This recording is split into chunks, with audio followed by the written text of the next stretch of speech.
Bom dia, boa tarde, boa noite, meu Brasil! Tudo certo com vocês? Aqui quem fala é o professor Thiago Trombeta e a gente está aqui hoje para trabalhar um assunto de extrema importância.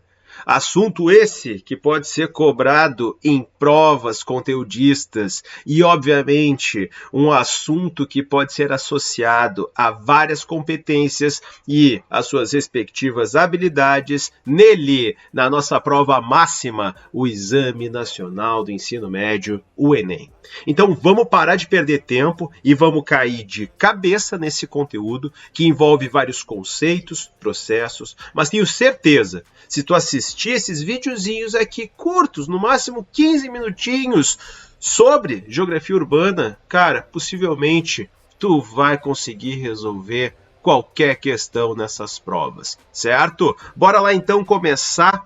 Preciso iniciar essa aula contando um segredinho para vocês.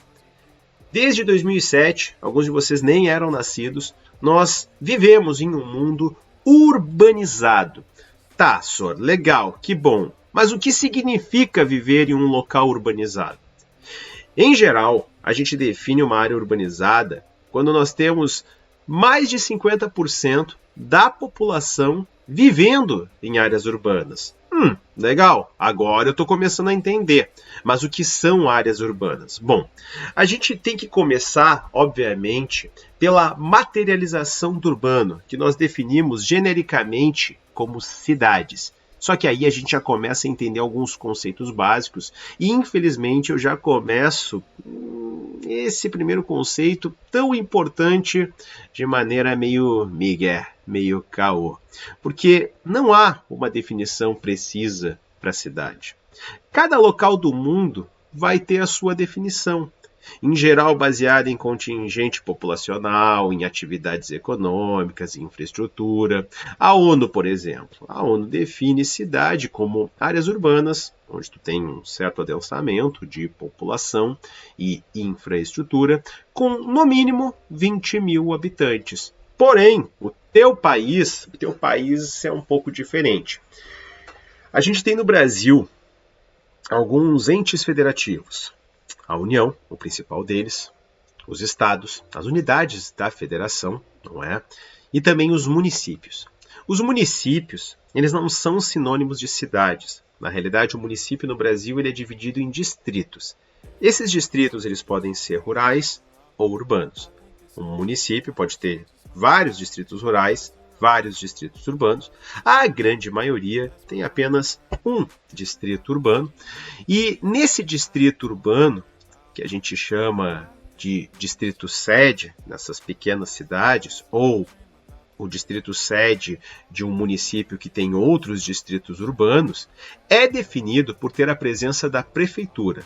Então, a sede administrativa do município dá destaque a um distrito. E esse distrito certamente vai ser uma cidade. Se existem outros, bom, aí a outra discussão varia de acordo, com o porte desse município, a importância dele, as atividades econômicas realizadas. Mas o que eu quero que vocês guardem é isso.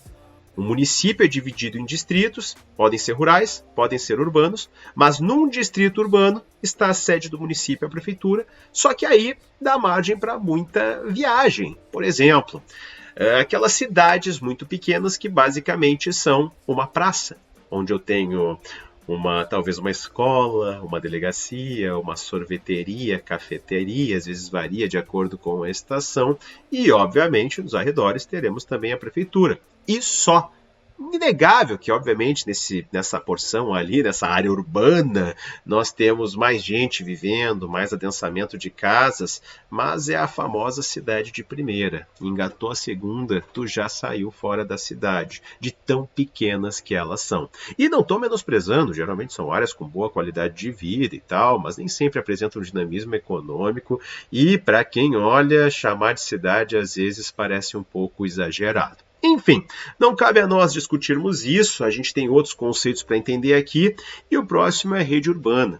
Então é quando a gente tem aí um conjunto de núcleos urbanos que estabelecem ligações diferentes níveis de integração socioeconômica entre eles. Então há uma articulação entre esses centros urbanos e aí, dependendo da região, a gente tem um adensamento maior ou um adensamento menor.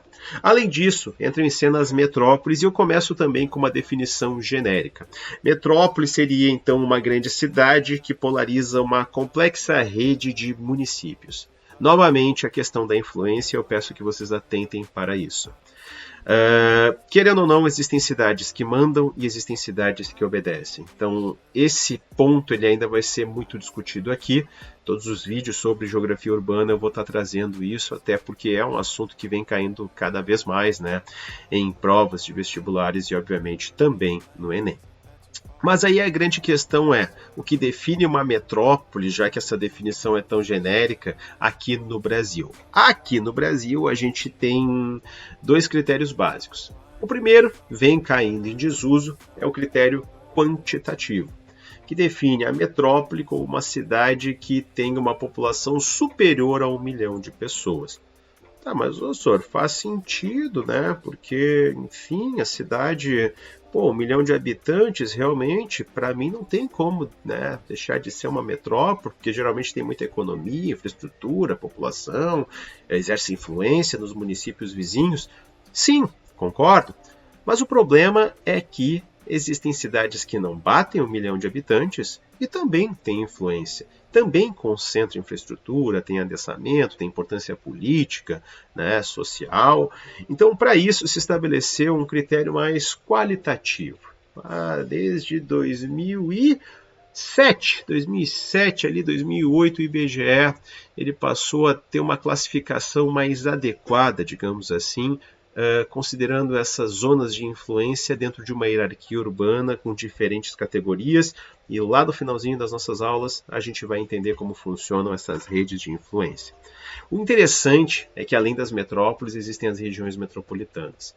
E o Brasil é bem peculiar nesse sentido, porque nós temos aí, considerando o critério quantitativo ou qualitativo, partindo no qualitativo, 15 metrópoles, né? Quantitativo até passa um pouquinho, 17 metrópoles aproximadamente. Mas nós temos mais de 70 regiões metropolitanas. Ou seja, toda metrópole no Brasil está dentro de uma região metropolitana. Mas, obviamente, nem toda região metropolitana terá uma metrópole, certo? Então, região metropolitana, essa definição já foi colocada em algumas provas, agrupamento de municípios contíguos, municípios próximos, polarizados pelas maiores cidades, que geralmente são metrópoles. Mas entendam que no Brasil, região metropolitana é definida por legislação. E até essa data acaba sendo importante para vocês, pode destacar, se está com o teu dapletezinho, se tu está anotando, depois eu te mando esse material direitinho, bonitinho, para ter contigo aí e garantir a tua preparação. Mas desde 1973 elas são definidas por legislação e essas regiões metropolitanas têm por objetivo, acima de tudo, promover a integração entre essas áreas, entre os municípios que estão ali nessa localização, certo? Então, integrar organização, planejamento, execução de funções públicas de interesses comuns a todos os municípios membros. Também existem no Brasil as chamadas RIDs. Não é um assunto assim tão frequente, mas a gente tem que entender o seguinte, a região metropolitana, quem define é o Estado, mas existem, né, algumas regiões que, enfim, têm características de regiões metropolitanas, mas que extrapolam as divisas dos estados. E aí a situação é diferente, porque um estado não vai ter gerência sobre o estado vizinho. Então aí se estabelecem as RIDs, aí o poder federal também entra em cena, obviamente os estados se articulam, conversam, vão dialogar. Então as regiões integradas de desenvolvimento econômico são basicamente regiões metropolitanas que estão em mais de uma unidade da federação e no Brasil nós temos alguns casos, posso até pegar meu laserzinho aqui para apontar enquanto cito elas.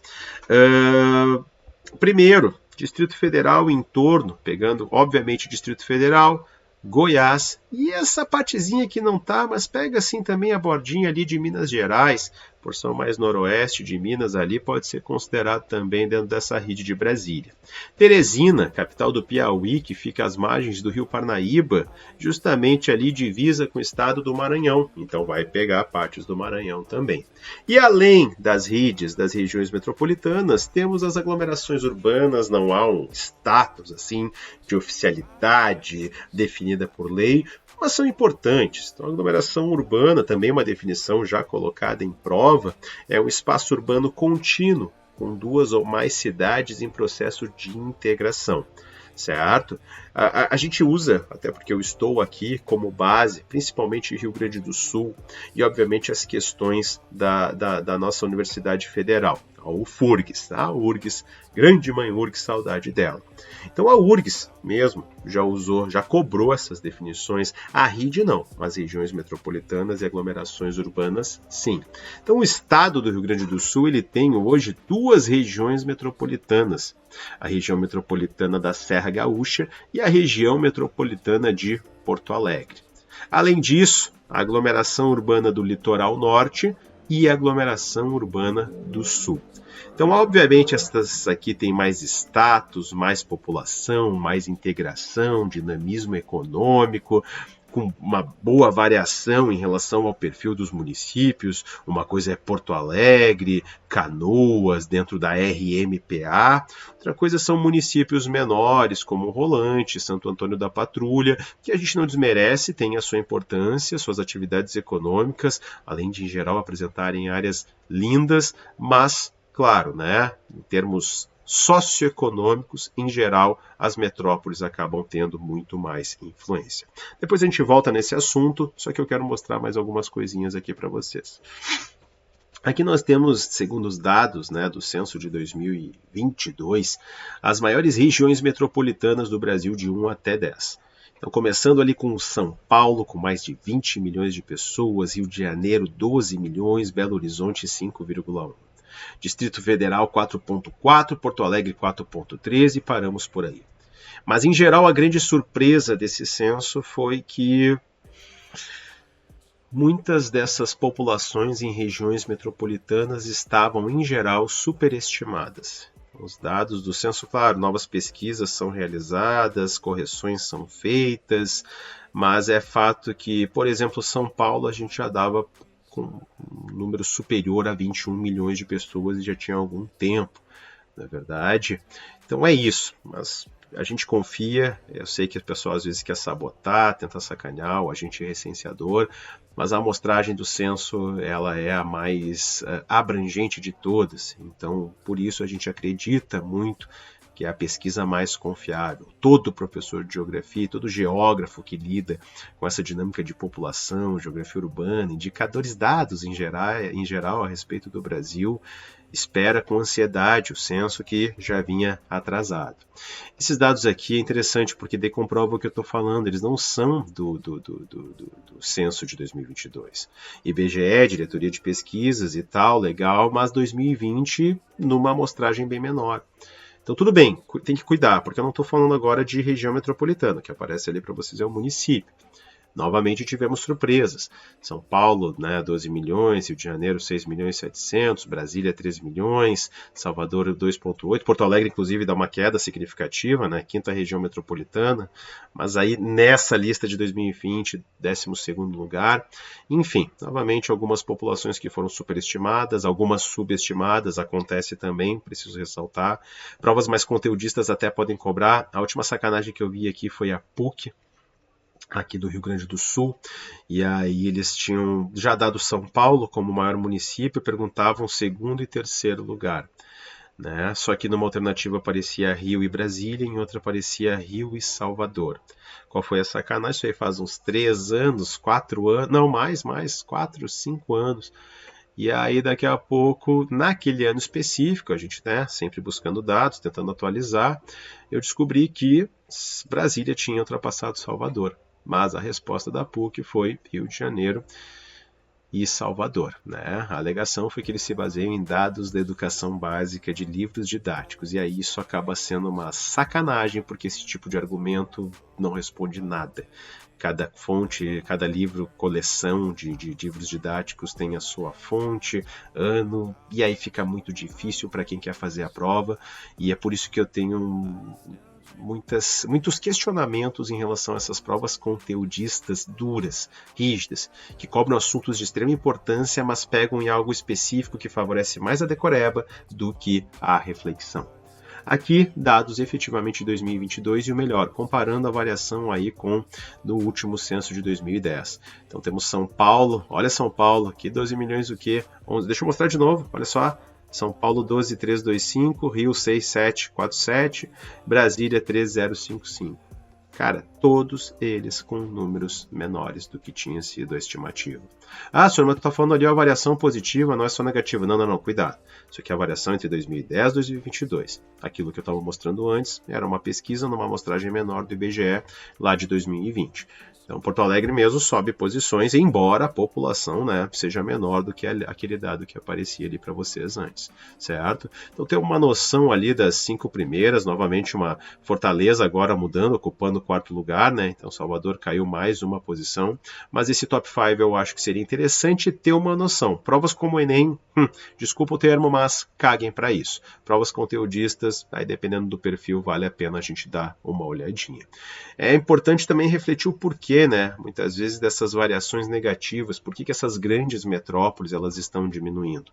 Mas isso a gente entra na questão dos processos, tá? Enfatizando o Brasil, obviamente, associando com dinâmica agrária, com dinâmica industrial, atividades econômicas em geral, né? Então uma série de questões que realmente tem mais relevância e importância, e aí é muito a cara do Enem cobrar isso de vocês. Fechou? Mas vamos lá mais um pouquinho. Urbanização, então, mudança de população de áreas rurais para áreas urbanas. Então, sempre que a gente está falando de urbanização, o principal critério é essa mudança.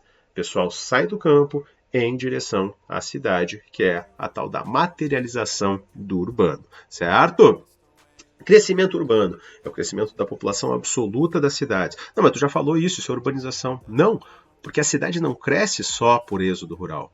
A cidade também tem a sua natalidade, lembra? Número de nascimentos a cada 1.000 habitantes, fecundidade, número médio de filhos por mulher. Então a gente tem, assim, pessoas, obviamente, vivendo as suas vidas e se reproduzindo. Mas, outro processo importante a ser ressaltado, em áreas urbanas, a queda da natalidade e de fecundidade, ela acaba sendo mais significativa por uma série de fatores que já foram discutidos aí nas áreas de população, mas não custa lembrar, a urbanização é justamente um deles.